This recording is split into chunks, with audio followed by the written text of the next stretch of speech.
शाम के 3 बज गए हैं, 3:30 बजे हैं इनफैक्ट। और अब मैं तैयार होने जा रही हूँ क्योंकि मानसी जो भांजी जिसकी शादी हुई है वो पग फेरे के लिए आ रही हैं। और उनका घर जो है मेरी नंद का मेरे घर के पास में ही है, थोड़ी दूर में ही रहती है। तो बस वहीं के लिए तैयार हो रही हूँ। थोड़ा मन उदास हो रहा था, बच्चे आज सुबह गए, बहू गई है तो घर सूना सूना सा लग रहा है। वैसे बस मैं और कमल ही घर में रह जाते हैं। वाकई अगर मन को उदास होने देते हैं हम और उदास जाते हैं तो एक बेख्याली सी आ जाती है। देखिए ज़रा जाने की तैयारी करते समय इस प्रेस को मैंने इस तरह से प्लग लगा के और रख दिया, ख्याल ही नहीं आया कि एकदम बेख्याल हो गई। और चादर की हालत आप देख रहे हैं, अचानक यहाँ से धुआं उठने लगा तो मैंने हटाया, तब तक तो नई चादर थी हमारी, ये जल चुकी थी। खैर कोई बात नहीं है, इसे कुछ ही किसी तरह से मैं मैनेज करूँगी, आप सबके साथ मैं शेयर करूँगी। अब तैयार हो गई थी तो मैंने जाने से पहले, घर से निकलने से पहले, एक मेरी आदत है जो मैं सोचती हूँ कि बहुत अच्छी आदत है, सबको ये डालनी चाहिए कि व्यवस्थित कर जाती हूँ। जैसे कम से कम बेड को बिल्कुल नीट एंड क्लीन करके व्यवस्थित कर जाती हूँ, ताकि जब आप घर में एंटर करें, ताला खोलें और आएँ अंदर तो आपको सब कुछ सही सही ढंग से दिखाई दे, तो आपकी थकावट जो है बिल्कुल ख़त्म हो जाती है। जब सब कुछ व्यवस्थित कर दिया तो मैंने कहा थोड़ा सी अपनी भी व्यवस्था कर लेते हैं, देख लेते हैं। ये सूट पता है मैं भूल ही गई थी, याद है मार्च में जब गोवा जा रहे थे उस वक्त में ख़रीदा था हमने। तो आप सबने दो आपको सूट दिखाया था, एक ये था, एक थोड़ा मरूनिश कलर का था, तो आपने कहा था कि अच्छा लग रहा है, तो हमने ये वाला सूट ले लिया था। तो बस यही मैंने कहा कि आज पहन के जाते हैं, कैसा लग रहा है। जब तैयारी कर रहे होते हैं तो हमेशा आपको अपने चेहरे की तरफ देखते हैं। वक्त के साथ सब कुछ बदल जाता है। 60 की हो गई हूँ, उम्र के साथ साथ आपके चेहरे में जो बदलाव है उसे स्वीकार कर लेना चाहिए। अब वहाँ से आने के बाद कपड़े चेंज किए, ये देखिए वो क्लेचरियाँ आती हैं ना जो द्वार छिकाई के वक्त में, तो ये दो मिली हैं, जैसे एक नवेली की है और एक मेरी बहू के लिए है। रख दिया और सारे गेस्ट चले गए थे, तो उनके जाने के बाद सारे कमरे मेरे गुलजार हो रहे थे। बहुत रौनक थी इतनी। तो रज़ाइयाँ जो मैं एक्स्ट्रा रखती हूँ वो सारा निकाला था, अब सब चले गए हैं तो वापस उसे फिर से पैक करके रख रही हूँ।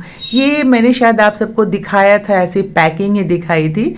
ये लिया था मैंने करीब मुझे लगता है मार्च अप्रैल के टाइम में। ये देखिए इसके साथ 2 पिलो कवर थे, 2 कुशन था और एक जो कंफर्टर टाइप का है, लेकिन बहुत ही गर्म है। ये लिया था मैंने 6-6.5 हज़ार का शायद लिया था, मुझे याद नहीं है बिल्कुल ही, और लिंक भी मेरे पास नहीं है, लेकिन बहुत ही बढ़िया ये निकला। पूरा सेट मैंने लिया था ऑनलाइन। तो मैंने कहा कि ये सारी चीज़ें जितनी भी रज़ाइयाँ वगैरह निकली हैं उसे भी तो पैक करके रखने की ज़रूरत है, क्योंकि अभी तो एक कमरा जो है वो बिल्कुल ठीक ठाक करके हम हमेशा रखते हैं। वैसे तो जनरली अब बड़े शहरों में 2 बेडरूम का ही घर होता है, 2 बेडरूम हो, एक ड्राइंग कम डाइनिंग वगैरह होता है, पर फिर भी हमारे पास जगह है तो हम उसे नाम दे देते हैं गेस्ट रूम, लेकिन जो आके रहता है वो अपना ही तो होता है। तो एक कमरा जो है वो एक्स्ट्रा तैयार करके रखती हूँ। देखिए पैक कर दिया मैंने इसे। दोस्तों सर्दियों का मौसम है और इस मौसम में आप बुनाई करते हुए अच्छे लगते हो, और कुछ भी चीज़ कहते हैं ना, धागे के एक एक घर में जो बुनाई करते हैं उसमें आपका प्यार जो है बसा जाता है। और ये चीज़ें जो है एक बार बुन करके किसी को आप गिफ्ट कर दो तो बहुत बरसों बरस तक चलता रहता है। तो अभी बहुत सारी चीज़ें भी बुन रही थी, पिछले दिनों तो क्रोशिया से बुन रही थी, और अब जो है सिलाई लिए मैंने, सिलाई से जुराब बहुत आसान तरीके से बुनने का आप सबके साथ शेयर करते हैं। अगर आप सब में किसी को सीखना हो तो सीख लीजिएगा। दोस्तों जो हम शूज़ बनाने जा रहे हैं वुलन, उसका मेजरमेंट कैसे लेना है सबसे पहले हम इस पर बात कर लेते हैं। जैसे ये चौड़ाई है पूरे पैर की, तो हमने नीचे से ऐसे चौड़ा कर लेना है। अगर आपने पैर का सीधे नाप लेना है तो आप सीधे पैर का नाप लीजिए, और अगर आपको शूज़ आपका है तो उसके हिसाब से भी आप नाप ले सकते हैं। तो नाप लेने के लिए आपको इंच टेप जो है ले लीजिए, और चौड़ाई हमें कितनी तैयार करनी है ये देखते हैं। जनरली यही होता है, 9 इंच की ये चौड़ाई होती है पैर की। तो हमने ये देखिए यहाँ पे वुलन है तो थोड़ा और कम कर लेंगे, तो चौड़ाई हमें तैयार करनी है 8.5, ठीक है।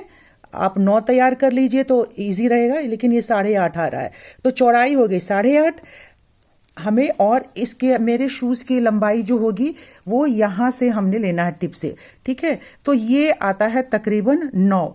ये आपको जनरल जो नाप होता है वो यही होता है कि 9 इंच लंबाई लेनी है, और लंबाई 9 इंच हो गई, चौड़ाई हो गई 8.5, और हमें जो स्टिच करना होगा, जैसे आगे मैं आपको बताती जाऊंगी उसके हिसाब से देखिएगा, जो स्टिचिंग आएगी यहाँ तक की स्टिचिंग, यहाँ तक शूज़ बंद रहेगा ना, तो ये वाली स्टिचिंग हम देखते हैं, इसे नापते हैं। तो ये वाली आएगी, ये देख लीजिए 6 इंच के लगभग आती है, जनरल नाप यही होता है, देखिए 6 इंच हो गया।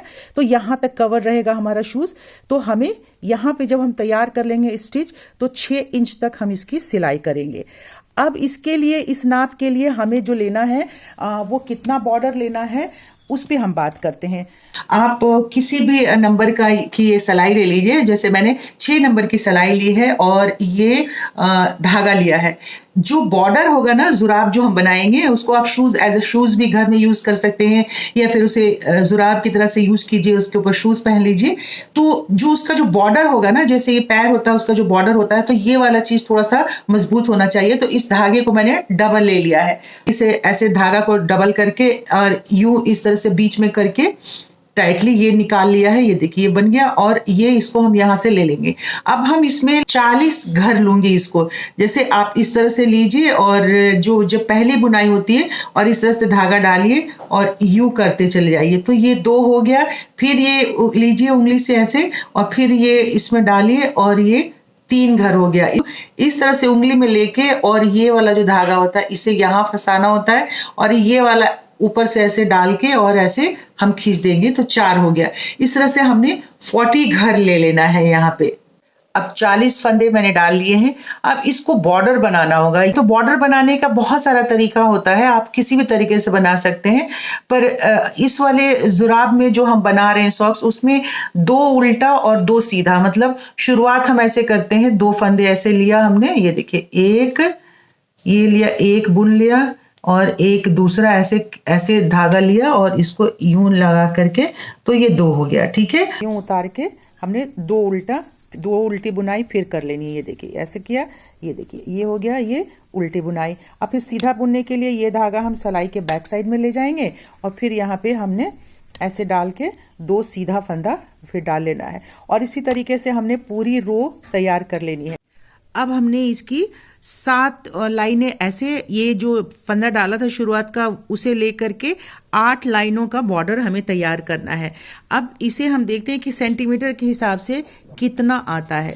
चलिए ये हमने, क्योंकि आपको मेजरमेंट के हिसाब से तैयार करना होगा, ये देखिए 3 सेंटीमीटर का ये तैयार हुआ है, यानी 1 इंच यहाँ पे दिख रहा है आपको, ठीक है।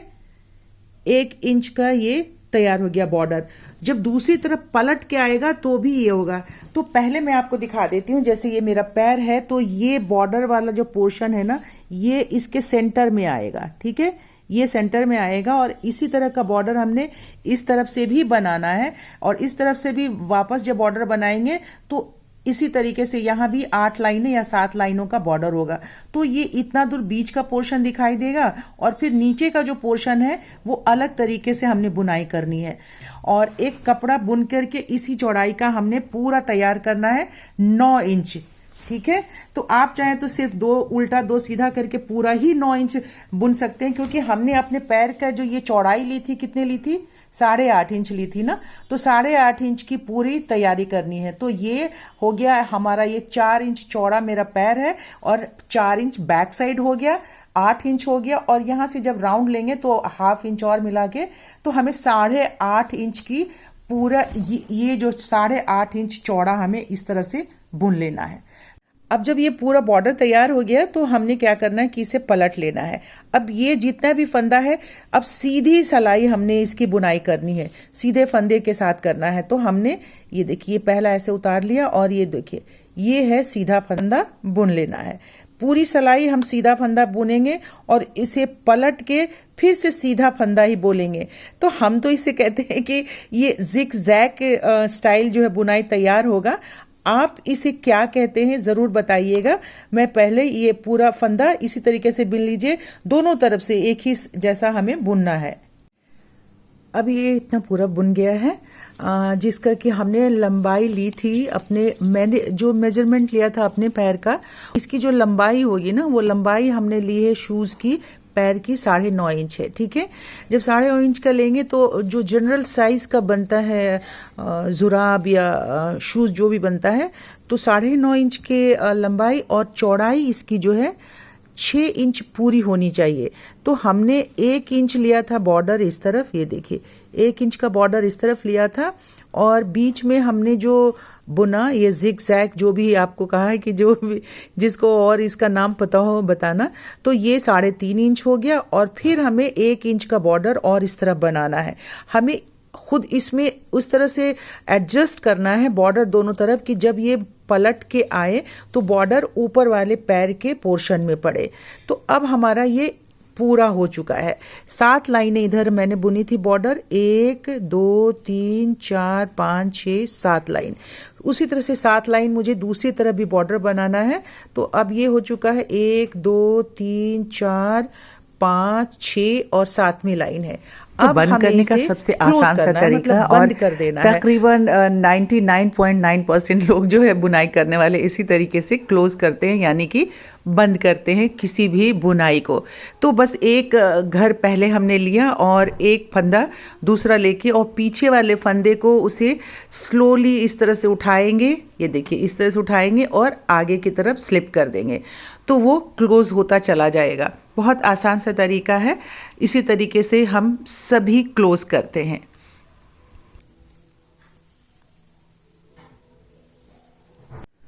अभी देखिए साथियों, ये पूरा मेरा तैयार हो गया है। पहले हम सिलाई करते हैं फ्रंट साइड की। अब इसे उठा करके इक्वली हम मोड़ लेंगे बॉर्डर वाले साइड से, और इसके कॉर्नर को जो टिप होगा उसे अच्छी तरीके से धागे से स्टिच कर लेंगे। आप अलग से भी धागा ले सकते हैं, या फिर जब हम बॉर्डर बनाना शुरू करते हैं तब जो धागा उसमें रखते हैं वो उसे थोड़ा लंबा हम रख लेते हैं, क्योंकि हमें मालूम है कि इसी से बुनाई करनी है। तो ये फ्रंट साइड वाली बुनाई के लिए हमने क्या करना है कि टिप को अच्छे से मजबूत करके, और जितना बॉर्डर वाला पोर्शन है ना दोनों तरफ का इक्वली मिला करके हमने उसे उतना स्टिच किया, बिल्कुल जोड़ करके। और अब इसे क्या करना है, बॉर्डर आगे का जो टिप पैर का होता है वो बनाने के लिए देखिए इस तरह से आप सुई को अंदर से वापस ले जाइए, ऐसे तुरपाई जैसे करते हैं ना, इस तरीके से आप ले जाइए और उसे टाइटली, जब ये पूरी तुरपाई जैसी हो जाएगी ना, देखिए पूरा हमने, उसके बाद सिर्फ बॉर्डर मैंने स्टिच किया है और उसके बाद तुरपाई करने के बाद आप इसे इस तरह से खींच देंगे टाइटली। ये देख रहे हैं, जैसे हमने इसे टाइटली खींचा तो ये बिल्कुल फ्रंट साइड वाला क्लोज हो गया। आप ये ध्यान रखिएगा कि फ्रंट साइड को सिलने का तरीका अलग है और बैक साइड को सिलने का तरीका अलग है। तो फ्रंट साइड में मैंने इसलिए आपको इतने बारीकी से दिखाया कि फ्रंट साइड में सिर्फ बॉर्डर तक सिलना है इक्वल, और उसके बाद उसको राउंड शेप में जैसे तुरपाई करते हैं वैसे करके और उसे धागे को खींच देना है, ताकि यहाँ पे एक बॉक्स की तरीके से बन जाए। और उसे बहुत अच्छे से धागे से लगा के टाइटली क्लोज करके और धागा काट दीजिए। अब ये देखिए इस तरह से ये फ्रंट साइड का बन गया। बिल्कुल अब शेप आता चला जा रहा है ना। अब हमने क्या करना है, हमने इस तरीके से शेप अप किया, तो हमने फ्रंट साइड में क्लोज करने के लिए कितना नाप लिया था, 3.5 इंच शायद लिया था, 4 इंच जितना आपके पैर की लंबाई है, और वहाँ तक हमने इसे क्लोज करना है। तो अब क्लोज कैसे करेंगे, ये देखिए इस तरीके से जो बॉर्डर वाला पोर्शन है ना, उस बॉर्डर को दूसरे वाले बॉर्डर, मतलब जहाँ सीधी सिलाई हमने की है, सीधी सिलाई पे सीधी वाली सिलाई लेफ्ट और राइट के दोनों इक्वली मिलने चाहिए, तभी ये देखने में भी सुंदर लगेगा। और पहन के ये देखिए इस तरीके से आप इसे सेट कर लीजिए। देख रहे ये बॉर्डर इक्वली, मैं ये कहना चाह रही थी। इस तरह से आपने दोनों तरफ से धागे को उठा करके, और जो हमने पहले पैर बनाने के लिए सिलाई की थी ना, उसको अंदर कर देंगे। अब हमें इसे सीधा करके पलट के बुनना है, ऊपर से सिलाई करनी है। अब ये देखिए मैंने ये पूरा बॉर्डर मिला करके सिल दिया। अब हमने बैक साइड की सिलाई करनी है। बैक साइड की सिलाई के लिए आपको बहुत थोड़ा सा पोर्शन नीचे रखना है, और उसके लिए पूरा बॉर्डर सिल लेंगे और जो बीच वाला जिगजैग वाला पोर्शन है वो भी ज़्यादा सिल लेंगे। अब ये देखिए, बैक वाला कम सिला था और फ्रंट वाला इस तरह से सिल के दोनों जो शूज़ है वो तैयार हो गया। तो हमने कितनी सिलाई की है फ्रंट में कवर करने के लिए अपने पैर को, और यहाँ से हमने पैर डालना है। तो कैसा लगा ज़रूर मुझे बताइएगा आप सब। इस तरह से दोस्तों 1 घंटे में ये दोनों जुराब बना के तैयार करके स्टिचिंग वगैरह करके मैंने आपके सामने रख दिया है ना। बहुत ही आसान, 1 घंटे में आप फटाफट बना सकते हैं। और उसी के साथ ये एक कुशन कवर भी बनाया है, तैयार किया है। तो दोनों चीज़ें कैसी लग रही हैं आप सब जो है कमेंट बॉक्स में लिख करके ज़रूर बताइएगा। और अगर इसमें कुछ भी आपको पूछना हो, सीखना हो, कुछ मिस कर गई हूँ तो वो भी आप सब कमेंट बॉक्स में लिख करके मुझसे पूछ सकते हैं। आज के इस वीडियो के समापन में अब यहीं पे करती हूँ। चैनल सब्सक्राइब नहीं किया है तो जल्दी जाइए, जा करके चैनल को सब्सक्राइब कीजिए, क्योंकि यहाँ आपको अब सर्दियाँ शुरू हो गई हैं, इस तरह की अच्छी अच्छी चीजें सीखने को और साथ में मिलके बुनने को मिलेंगी। अगर आप सबको कोई चीज और चाहिए, कोई चीज सीखना चाहते हैं तो जरूर मुझे कमेंट बॉक्स में लिख करके बताइएगा। जुराब के और भी पैटर्न हैं, तरीके हैं जिसे मैं आपसे समय समय पर शेयर करती रहूंगी, और इस तरह के बहुत सारे DIY आपको यहाँ मिलते रहेंगे। अब बिल्कुल इत्मीनान से मेरा हाथ वगैरह भी ठीक हो गया है। तो आपने चैनल सब्सक्राइब कर लिया, वीडियो को पसंद किया है आपने तो इसे लाइक भी कर दीजिए और शेयर कीजिए। कल आपसे मिलते हैं। अपनी सेहत का बहुत सारा ख्याल रखिएगा। Bye bye.